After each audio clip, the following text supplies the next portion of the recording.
Hi friends, நான் தான் Kangeyan YouTube சேனல்லேருந்து பேசுகிறேன். இன்றைக்கி சண்டேனால் எங்கள் வீட்டில் சிக்கன் குழம்பும் சாதம் ரசம் தான் செஞ்சேன். அந்த சிக்கன் குழம்பு ரெசிபி உங்களுக்கு நான் ஷேர் பண்ணுறேன். பிடிச்சிருந்தால் லைக் பண்ணுங்கள், ஷேர் பண்ணுங்கள், கமெண்ட் பண்ணுங்கள். நான் 1 கிலோ கறியில் குவான்டிட்டிக்கு சொல்கிறேன் உங்களுக்கு. இந்தமாதிரி எண்ணெய் காஞ்சதும் நம்ம அந்த பைசஸ்லாம் போட்டுடலாம். போட்டுட்டு நான் வெங்காயம் தக்காளி வந்து கொஞ்சம் கொரகொரப்பாக அரைச்சி வச்சுருக்கிறேன்.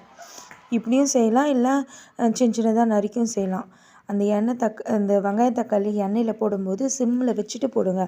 இல்லைன்னா அந்த எண்ணெயில் போடும்போது அந்த வெங்காயம் தக்காளி வந்து நம்ம மேலே தெரிச்சிடும்.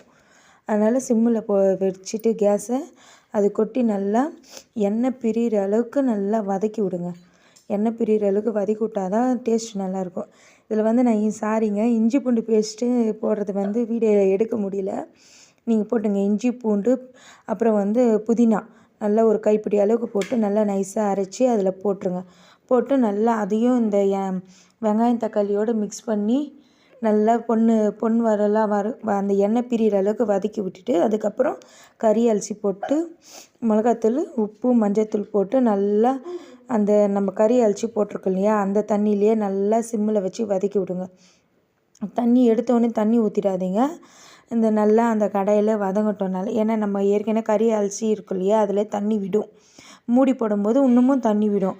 அதனால் நம்ம அந்த தண்ணியிலையே வதங்கட்டோன்னு விட்டுருங்க. தண்ணி ஏற்றோடனே எப்போவுமே ஊற்றாதீங்க. எந்த ஒரு நான்வெஜ்லேயும் தண்ணி வந்து சடனாக ஊற்றாதீங்க. கொஞ்ச நாள் அந்த எண்ணெயிலே வதங்க விடுங்க. அந்த பச்சை வாசனை போன பிறகு தான் அப்போ தண்ணி ஊற்றினா நல்லாயிருக்கும். இப்போ ஊற்றுற பாருங்க.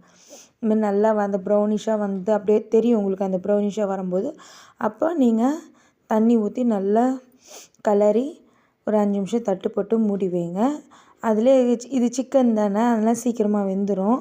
மட்டன்னா நம்ம கொஞ்சம் குக்கரில் விசில் போட்டு நம்ம தாளித்து அது கொட்டுறோம். அந்த ரெசிபி வேணாலும் நீங்கள் கமெண்டில் சொல்லுங்கள், நான் ஷேர் பண்ணி விட்றேன். மட்டன் ரெசிபி இல்லை வேறு எதனா ரெசிபி வேணும்னாலும் நீங்கள் கமெண்டில் சொல்லுங்கள், நான் உனக்கு ஷேர் பண்ணி விட்றேன். இதை பாருங்கள், நான் நல்லா வதங்கி இந்த எண்ணெய் காட்டுறேன் பாருங்கள், கரண்டியில் எடுத்து இந்த மாதிரி எண்ணெய் பிரிஞ்சு வர அளவுக்கு நீங்கள் அந்த கறியை வதக்கி விடுங்க. அதுக்கப்புறம் தேங்காய் வந்து நீங்கள் வேணும்னா ஊற்றிக்கலாம், இல்லை வேணான்னா எனக்கு தேங்காய் பிடிக்கலன்னா இந்த ரெசிபி இப்படியே கூட விட்டுடலாம். நான் தேங்காய் ஒரு 5 பாதாம் முந்திரி பருப்பு போட்டு அரைச்சி அதில் ஊற்றிட்டேங்க. ஏன்னா அந்த டேஸ்ட்டு எங்களுக்கு தேங்காய் ஊற்றினா தான் பிடிக்குன்ட்டு நாங்கள் அந்த டேஸ்ட்டில் ஊற்றிட்டோம். உங்களுக்கு வேணுன்னா ஊற்றிக்கோங்க, இல்லை வேணான்னா அதை ஸ்கிப் பண்ணிவிட்டு கூட நீங்கள் இந்த குழம்பு அதனோட கூட விட்டுடலாம். இந்தமாரி ரெசிபி உங்களுக்கு வேணும்னா நீங்கள் கமெண்டில் சொல்லுங்கள், நான் ஷேர் பண்ணுறேன். அவ்வளோதாங்க. கடைசியில் இந்த மல்லித்தழை தூவி நம்ம தட்டு போட்டு கேஸ் ஆஃப் பண்ணிடலாம். எங்கள் வீட்டில் சண்டே சமையல் வந்து இது தாங்க. சிக்கன் குழம்பு ரெடி ஆயிடுச்சு. சாதம் சுட சுட சாதமும் ரசம் வச்சுங்க. அவ்வளோதாங்க எனக்கு சண்டே சமையல். உங்கள் வீட்டில் என்ன சமையல்னு நீங்கள் கமெண்டில் சொல்லுங்கள், ஷேர் பண்ணுங்கள்.